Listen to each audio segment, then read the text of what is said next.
उन्होंने पूछा गणेश जी फ्री कब रहते हैं? तो हमने कहा अब ये तुम्हारे ऊपर, हमको तो मालूम भी नहीं, हम तो अपॉइंटमेंट लिए भी नहीं उनसे, तो तुम्हें ज्यादा स्मरण हो।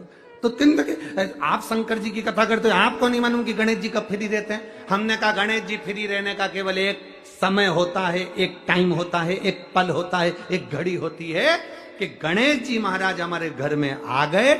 गणेश जी की सबसे पहली जो आरती हो, उस आरती के समय पर अगर धूप बत्ती जलाई जाए या गोबरी को जलाकर उसमें गूगल छोड़ी जाए और गूगल छोड़ने के बाद गणेश जी का नाम ध्रुम वर्ण कह दिया जाए, तो गणेश जी को तुम्हारे घर की पूजा स्वीकार करना पड़ती है। बस वो समय हम जानते, हम तो बस उतना जानते हैं कि शिव महापुराण में लिखा और मुद्गल पुराण में लिखा, गणेश पुराण में लिखा, गणेश जी का एक नाम होता है ध्रुम वर्ण। क्या नाम है? ध्रुम वर्ण गणेश जी का एक नाम होता है। जब हम धूप जलाकर और धूप लगाने के बाद में गणेश जी की सबसे पहली आरती करने के पहले अगर हम सबसे पहली आरती गणेश जी की कर रहे हो, अपने घर में स्थापना कर रहे हो, बिठा रहे हो, और तुम चाहते हो कि गणेश जी मेरे घर में आके मेरी पूजा को स्वीकार करें और जो मांगू मेरा गणेश मुझे दे 10 दिन के अंदर, तो पहला नाम लेकर पुकार लेना ध्रुम वर्ण विनायक, बैठो, बस काम हो गया। वो फ्री होकर आता है, वो बैठता है अलमस्तता में। हमारे हिंदू धर्म में 2 तरह के गणेश जी का प्रमाण कहा जाता है, एक राइट सूंड के गणेश, एक लेफ्ट सूंड के गणेश। राइट सूंड का जो गणेश होता है वो घर में रखा जाता है, और लेफ्ट सूंड का जो गणेश होता है वो अपने ऑफिस में, व्यापार की जगह पर, दुकान में, धंधे में, पानी में, सर्विस में, नौकरी में लेफ्ट सूंड का गणेश रखा जाता है। जिसकी दुकान, व्यापार, व्यवसाय में अगर राइट सूंड का गणेश रखा जाता है तो लक्ष्मी आती है पर टिकती नहीं है। इसलिए घर में सीधी सूंड का गणेश और दुकान, व्यापार, व्यवसाय में, ऑफिस में उल्टी सूंड का, 2 गणेश। तो इसका मतलब ये थोड़ी ना कि तुम्हारे घर में गणेश जी बैठा तो तुम उठा के बदल लिया, यहां कहा दिया, यहां कहा दिया। अब रखे रहने। भागवत जी में लिखा है, शिव महापुराण में लिखा है, जग में रहो तो ऐसे रहो जैसे जल में कमल का फूल रहे। कीचड़ कमल के पुष्प पर नहीं लगना चाहिए। कीचड़ अगर कमल के पुष्प पर लगेगा तो श्रेष्ठ होगा क्या? नहीं। संसार में रहो मना नहीं है, ये झूठे संसार में हमें रहना पड़ेगा, परिवार में हमें रहना पड़ेगा, कुटुंब कबीले में हमें रहना पड़ेगा, सारे परिवार में तुम रहो, पर एक बात का ध्यान रखकर रहना कि हमें संसार में रहना, पर संसार का कीचड़ हमारे ऊपर नहीं लगना चाहिए। कोई तुमसे कह दे कि इससे कोई घर छूटे, इससे कोई परिवार छूटे, के रखना 2 मिनट में छोड़ दूंगी, 2 मिनट में। तो कहां जाएगी छोड़ के? तो चिल्ला के मैं तो वृंदावन चली जाऊंगी, ने मथुरा चली जाऊंगी, ने गोवर्धन चली जाऊंगी। काहे के लिए जाए? वहां कोई संत मिलेगा, उसकी शरण में चली जाऊंगी। आप लोगों की जो विचार दृष्टि है ना, यही है। बोलो सही है कि गलत है? कोई संत मिले, कोई साधु मिले, कोई तपस्वी मिले, उसकी शरण में जाऊंगी। पर शिव महापुराण तो स्पष्ट मना करती है। शिव महापुराण की कथा कहती है, तुम संत के ढूंढने के लिए वृंदावन काय को जाओ, तुम संत को ढूंढने के लिए मथुरा काय को जाओ, तुम संत को ढूंढने के लिए हरिद्वार काय को जाओ, तुम संत को ढूंढने के लिए मां काशी काय को जाओ, तुम संत को ढूंढने के लिए सीओर काय को आओ। तुम तो अपने घर में कोई ऐसा संत पैदा कर दो कि दुनिया तुम्हें ढूंढती हुई आए। तुम काय को जा रहे हो किसी संत की शरण में? संत अपने घर में पैदा होना चाहिए।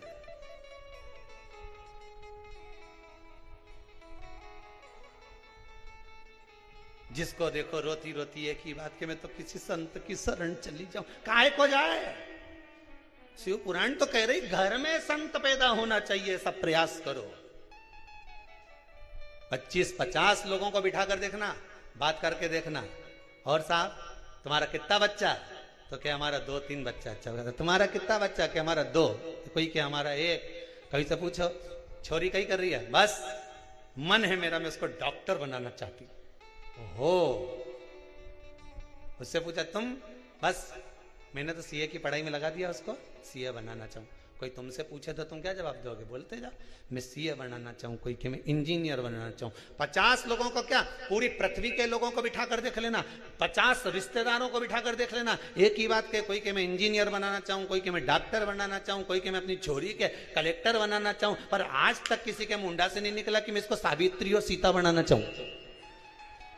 आज तक निकला किसी के मुंह से कि इसको मैं सावित्री बनाऊंगी, इसको मैं सीता बनाऊंगी, न मेरे बेटे को प्रहलाद बनाऊंगी, न ध्रुव बनाऊंगी, न स्वामी विवेकानंद बनाऊंगी, न रामकृष्ण परमहंस बनाऊंगी, ने जगत गुरु शंकराचार्य बनाऊंगी। एक के मुंडा से नहीं निकला, जिसके मुंह से निकला डॉक्टर बनाऊंगी, ने इंजीनियर बनाऊंगी, ने मैं ये बनाऊंगी, ने फलाना बनाऊंगी, ने ढिमका बनाऊंगी, है सब के मुंडा से निकले मैं ये बनाऊं, पर एक के मुंह से नहीं निकले कि मैं स्वामी विवेकानंद बनाऊंगी, मैं रामकृष्ण परमहंस बनाऊंगी, मैं जगत गुरु शंकराचार्य जैसा बनाऊंगी, मैं अपनी बेटी को सावित्री बनाऊंगी, मैं अपनी बेटी को सीता जैसी बनाऊंगी कि कहीं पर भी रहे पर मन उसका अपने पति के चरणों में लगा रहे, ऐसा बनाने का मैं प्रयास करूंगी। पर मुंडा से निकले तब तो डॉक्टर बनाऊंगी।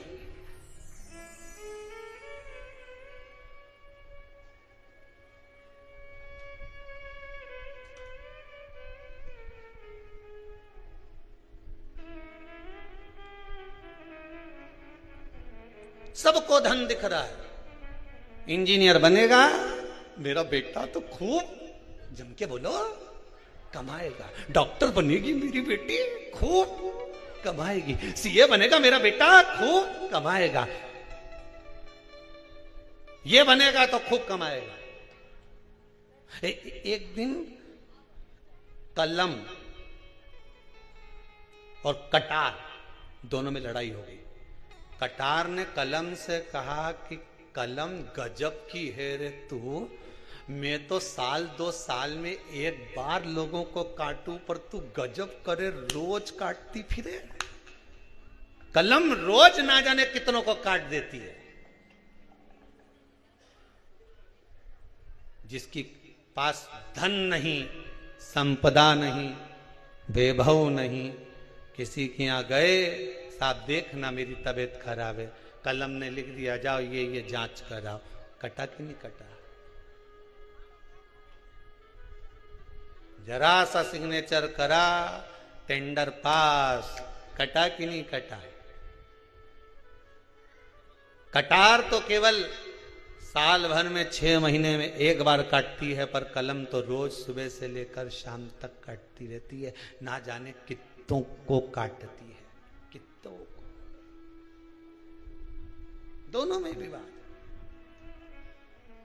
दोनों में लड़ाई चल रही है।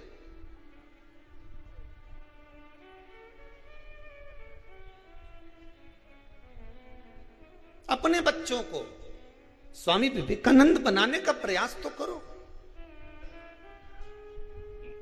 हम फिर निवेदन करेंगे बच्चों को डॉक्टर बनाओ, इंजीनियर बनाओ, सीए बनाओ, कलेक्टर बनाओ, एसपी बनाओ, डीएसपी बनाओ, तुम्हारी मर्जी, पड़े छोरा के मंत्री संतरी कलंतरी जो बनाना हो सब बनाओ, पर निवेदन है अपने बच्चों को सबसे पहले संस्कारवान बनाओ। बेटा डॉक्टर बन जाएगा, क्लिनिक छोड़ कर नहीं आएगा, ने डोकरी तड़प तड़प के मर जाएगी, पड़ोसी का बेटा उन संभालेगा।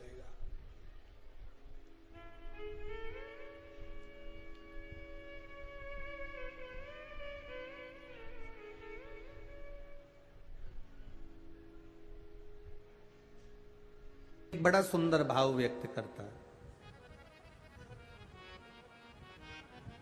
हमने पहले भी कथा में कहा, रायपुर की कथा में भी कहा और भाटापारा में भी कहा था, विषम परिस्थिति में किसी के हाथ जोड़ने से अच्छा है, किसी के पास जाकर बैठकर रोने से अच्छा है, देवादिदेव महादेव के मंदिर में एक लोटा जल धीरे धीरे एक बेलपत्री समर्पित कर कर, बेलपत्री की जो डंडी है बस शिवलिंग पर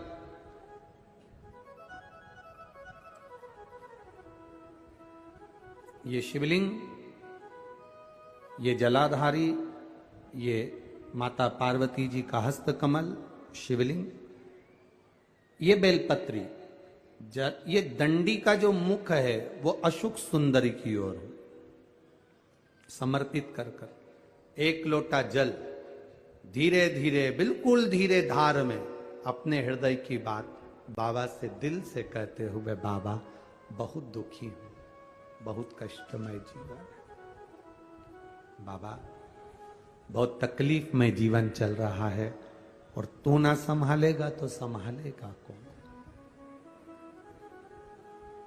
त्वमेव माता च पिता त्वमेव बंधुश्च सखा, सब कुछ तो तुमको मान लिया। जब से शिव महापुराण की कथा सुन रही हूं तब से मैंने किसी को नहीं, केवल आपको पिता माना है, आपको भाई माना है, आपको सखा माना है, आपको अपना माना, आपको दादा माना, आपको मैंने नाना माना। आप ही तो हैं जो संभाल सकते हैं। शिव बाबा से एक लोटा जल अगर समर्पित कर रहे हैं धीरे धीरे, कभी तुम्हारे चित्त में ऐसा आए कि मुझे बहुत टेंशन चल रहा है और मेरा जीवन ठीक नहीं चल रहा, हम कहेंगे, आज के जमाने में लोग हताश हो जाते हैं तो सोचते हैं कि सुसाइड कर लूं, मर जाऊं। हम उनसे इतना सा कहना चाहेंगे कि मरने का प्लान फिर बाद में कर लेना। हम तुमको मना नहीं करेंगे कि तुम मरने का प्लान मत बनाओ, तुम्हारा मन हो तुम बाद में प्लान बनाना। एक बार विचार कर लेना कि अभी नहीं मरूंगा, अभी मैंने कथा सुनी है और सुना है एक लोटे जल का महत्व क्या है। कर्जा हो गया ना चूक जाएगा, दुख आ गया ना कट जाएगा।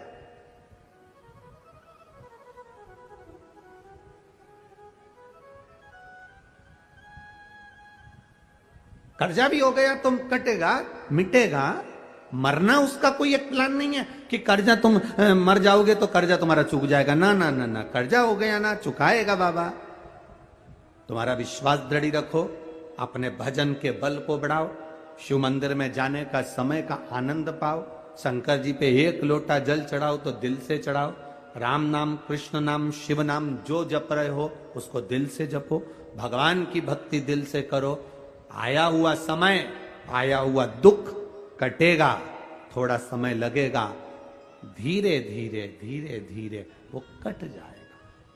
वो बर्तन होता है ना बहुत काला हो जाता है तो उसको माताएं रगड़ती है, वो साफ नहीं होता तो फिर क्या करते हैं उस बर्तन को? अगर बर्तन साफ नहीं हो ना तो फिर उसको क्या करते हैं? उसमें छाछ भर देती है, दही भर देती है, नींबू लगाकर छोड़ देती है,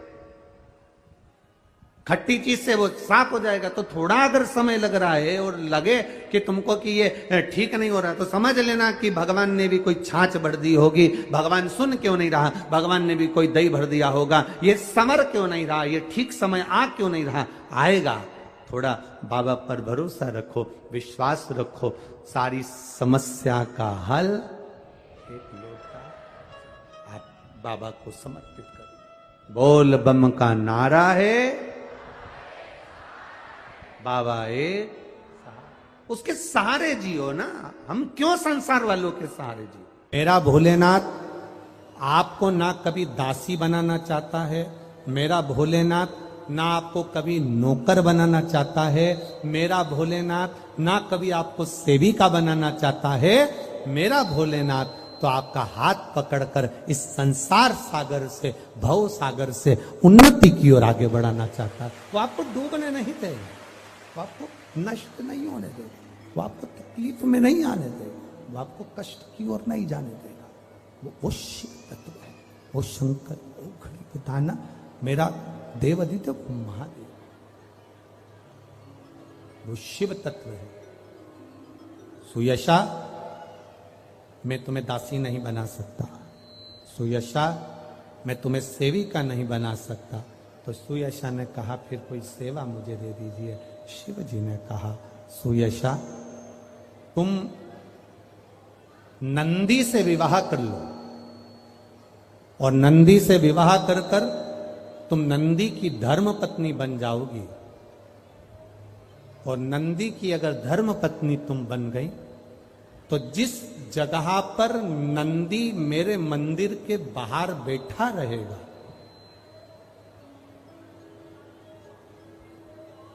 नंदी जिस जगह पर मेरे मंदिर के बाहर बैठा रहेगा सुयशा, उसके कर्णों में, कर्णों के करीब में तू स्वयं विराजमान रहेगी।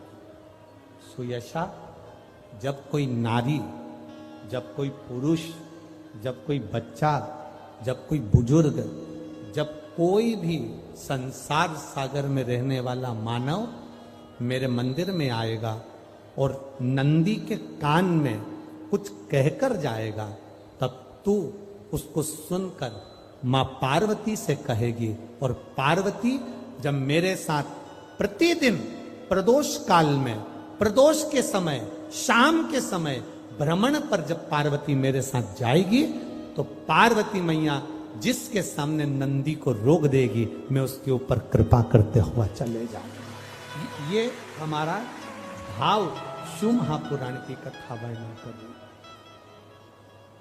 ये हमारा भाव भगवान देवाधिदेव महादेव का चरित्र वर्णन कर रहा, ये शिव तत्व वर्णन कर रहा। कितने लोग हैं जो भगवान नंदी के कानों में कुछ कहकर आते हैं? बोले हो कभी? सीधे बोल देते हो क्या जाकर? नंदी के कानों में कहने का भी एक तरीका है। आप लोगों को मालूम होगा वो तरीका? नहीं मालूम?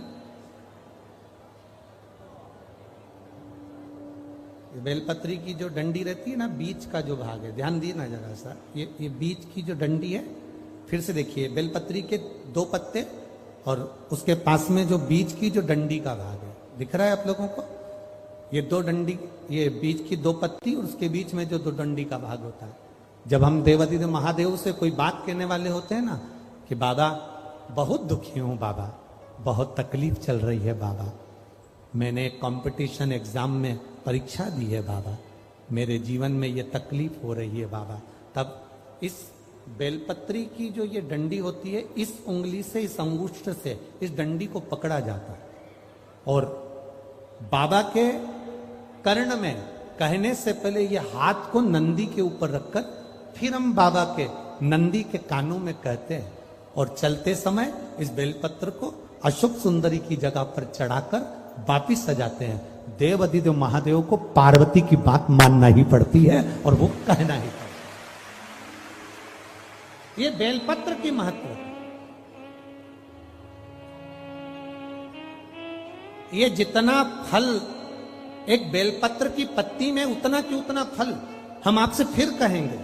कभी मौका मिल जाए जिंदगी में, कभी तुम्हारे जीवन में अगर मौका मिले और कहीं बेलपत्री का वृक्ष मिल जाए जिसकी छांव तुम्हारे ऊपर पड़ रही हो, तुम्हारे ऊपर अगर बेलपत्री की छांव पड़ रही हो, उसके नीचे बैठकर कभी मौका मिले, एक बेलपत्री का पत्ता मात्र रखकर आप शिव जी का नाम लेकर जल भी अगर समर्पित कर रहे हो ना, तो वो 12 ज्योतिर्लिंग को जल चढ़ाने के बराबर फल प्रदान कर।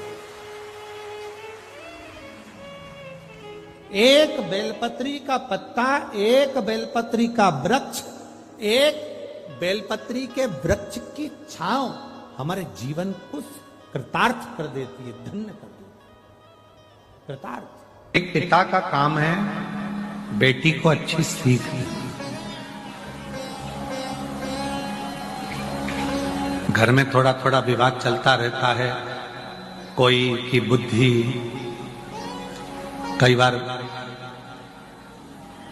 धन का भी माना जाता है, कई बार सुंदरता का भी माना जाता है, कई बार विचारों का भी माना जाता है। लड़के को लगता है कि मैं कमा कर ला रहा हूं तो दिन भर घर में रहती है। कई बार लड़की को लगता है कि मैं कमा कर ला रही हूं, घर चला रही हूं। कई बार सुंदरता का भी माना जाता है कि मैं इतनी सुंदर हूं, तुम मेरे लायक नहीं। कई बार लड़का कह देता है तू मेरे लायक है।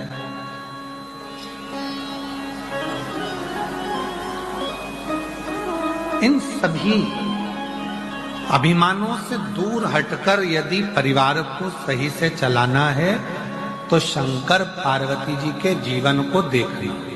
शिव पार्वती का जो जीवन है, भगवान शंकर और पार्वती का जो जीवन है, उसको समझो।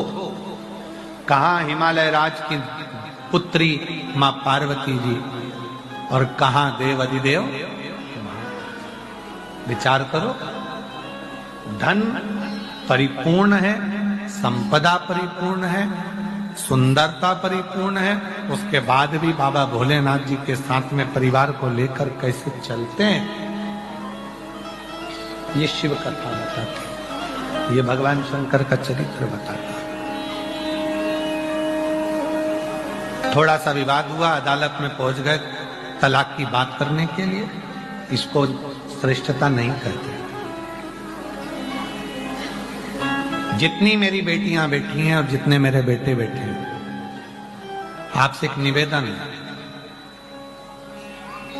थोड़ा परिवार में अगर दुख है, तकलीफ है, कष्ट है, तो उसको समझो, साझा करो, आपस में अच्छे विचार उत्पन्न करो, पर दौड़ दौड़ के बार बार अदालत का रास्ता ना जाए। थोड़ा साझा करिए, हो सकता है थोड़ा समय लग जाएगा, थोड़ा हो जाएगा, धीरे धीरे धीरे धीरे सब अनुकूल।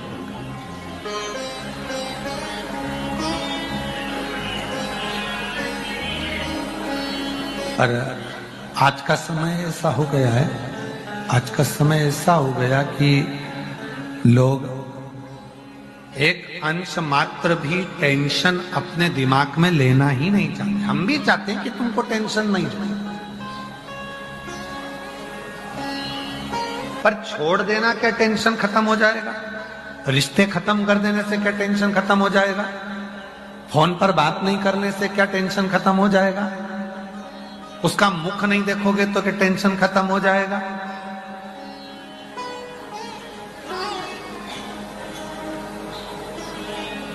शिव महापुराण की कथा कितनी सुंदर बात कहती है, कितना भी झगड़ा हो जाए, कितनी भी लड़ाई हो जाए, कितना भी विवाद हो जाए, पर बात करना बंद बिल्कुल मत करो। खूब लड़ लो, झगड़ लो, तुम्हारी मर्जी पड़े तो आपस में कूटा कूटी भी कर लो, मना नहीं है, पर बात करना बंद नहीं करना। भाई से झगड़ा हो गया, प्रॉपर्टी खा गया, बहन से झगड़ा हो गया, कुछ लेकर चली गई, जमीन जायदाद हो गया, माता पिता से झगड़ा हो गया, भाई बंधु से हो गया, मित्रों से हो गया, परिवार में हो गया, पति पत्नी से हो गया, लड़ लो, झगड़ लो, खूब कूटा कूटी भी कर लो, मना नहीं। पर क्या बंद नहीं करना है? बात करना बंद नहीं करना। क्यों? कितनी भी कूटा कूटी हो जाए, कितना भी झगड़ा हो जाए, कितना भी विवाद हो जाए, अगर थोड़ी सी बात चलती रहती है तो एक ना एक दिन वो बात प्रेम उत्पन्न कर ही देती है। बस वो बात चलते रहे। वो एक लाइन याद रखो ना तुम तो, ओ तुझसे मिलने के लिए तेरी कसम, तुझसे मिलने के लिए तेरी कसम, एक मुलाकात जरूर। बातचीत बंद नहीं होना चाहिए, बातचीत करो, बोलते रहो, बात करते रहो, एक दूसरे से बातों का साझा करते रहो, एक दूसरे से बातचीत करते रहो, तो जो विवाद हुआ है, झगड़ा हुआ है, लड़ाई हुई है या कोई भी बात हुई है, तो वो धीरे धीरे धीरे धीरे सुलझ जाएगा, सुलझेगा, सुलझेगा जरूर, थोड़ा सा समय लग सकता है। भगवान शिव का नाम कुंदकेश्वर पड़ गया। एक बात का हमेशा ध्यान रखिए, जब राह में चलते हुए, कोई कार्य को करते हुए, कोई आगे बढ़ते हुए, कोई बीच में अगर अटकल आ रही है, कुछ कार्य अटक गया है, तो कुंदकेश्वर महादेव का स्मरण करिए। कौन से महादेव का करना है? कुंदकेश्वर।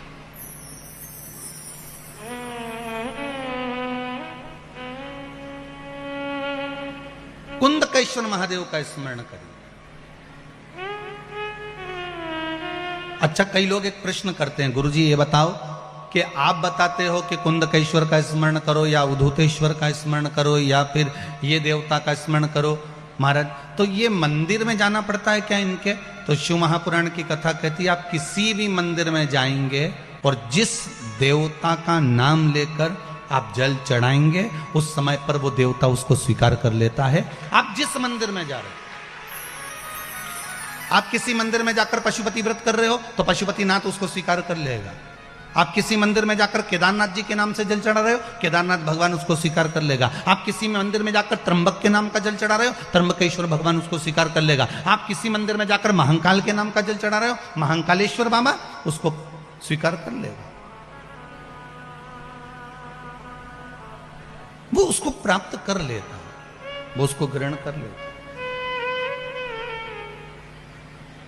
महाराज,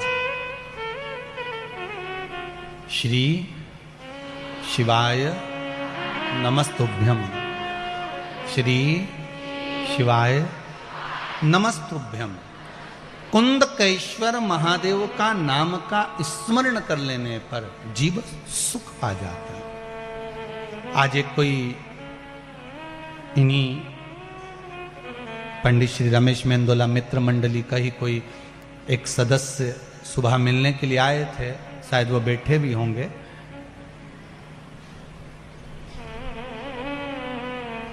वो जांच की रिपोर्ट लेकर आए थे, उनकी कुछ परेशानियां थी। कहीं बैठे हो तो हाथ जरूर हिलाना भाई हो। तो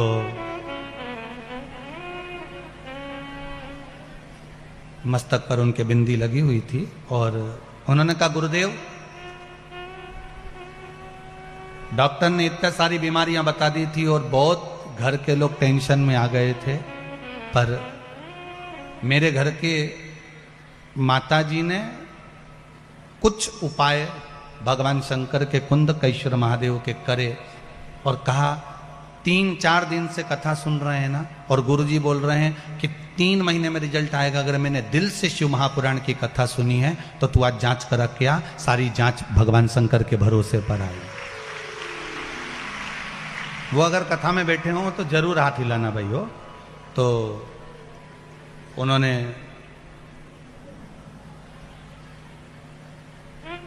रिपोर्ट निकाली और उस रिपोर्ट को दिखाया कि गुरुजी ये सारी रिपोर्ट है। डॉक्टरों ने कह दिया था पहले जब रिपोर्ट जांच करी थी कि ऐसा ऐसा बीमारी है, ऐसा ऐसा रोग है और ये चीज है। और जैसे ही शिव महापुराण की कथा सुनने के बाद मेरी माता के कहने पर मैंने जांच कराई, सब रिपोर्ट अच्छी आ गई, कुछ भी उसमें प्रॉब्लम नहीं, कुछ भी नहीं।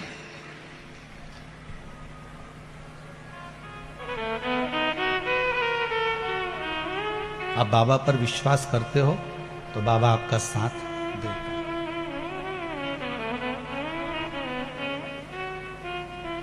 शिव कृपा करता है। ऐसा हो नहीं सकता कि शंकर कृपा ना करे अगर आपका विश्वास प्रबल है। जिस समय कहीं अटक रहे हो, बहुत हम तो यहां तक कहेंगे कि कोई बहुत बड़ी समस्या, बहुत बड़ी प्रॉब्लम सामने आकर खड़ी हो गई है, तो कुंदकेश्वर महादेव के नाम से 1 लोटा पानी, उसमें एक सफेद पुष्प डालकर शंकर को समर्पित कर दो, या सफेद फूल शिव जी को चढ़ा दीजिए और उस पानी को भगवान शंकर पर समर्पित कर दीजिए महाराज। और उसके बाद आप आगे बढ़ जाइए, फिर कोई डरने की जरूरत नहीं होगी, शिव उसको संभाल लेगा। कुंदकेश्वर महादेव संभाल।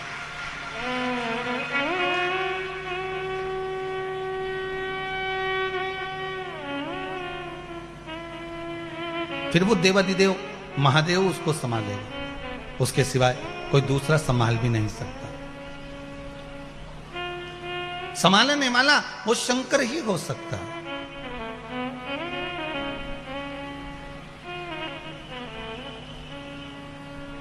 बोलो कुंदकेश्वर महादेव। भगवान कुंदकेश्वर महादेव के रूप में विराजमान हो गए। एक बार भगवान शंकर माता पार्वती को लेकर काशी घूमने के लिए गए, और काशी घूमने के लिए गए तब माता पार्वती जी ने भगवान शिव से कहा, भोलेनाथ आप मेरे साथ इस काशी में विराजमान होइए। शंकर पार्वती काशी में विराजमान होने के लिए बैठे ही थे, इतने में भगवान शंकर को याद किया गया तो शिव जी बैकुंठ के लिए भगवान विष्णु से मिलने के लिए चले गए। माता पार्वती के नैनों में जल भर गया। आप हमारे साथ आए हो, भ्रमण करने के लिए आए हो, और आप हमें अकेला छोड़कर जा रहे हो। शंकर भगवान ने कहा, चिंता मत कर पार्वती, सामने अशोक का वृक्ष है, इस अशोक के वृक्ष से जो तू मांगेगी तुझे प्राप्त हो जाएगा, तेरा एकांत समाप्त हो जाएगा।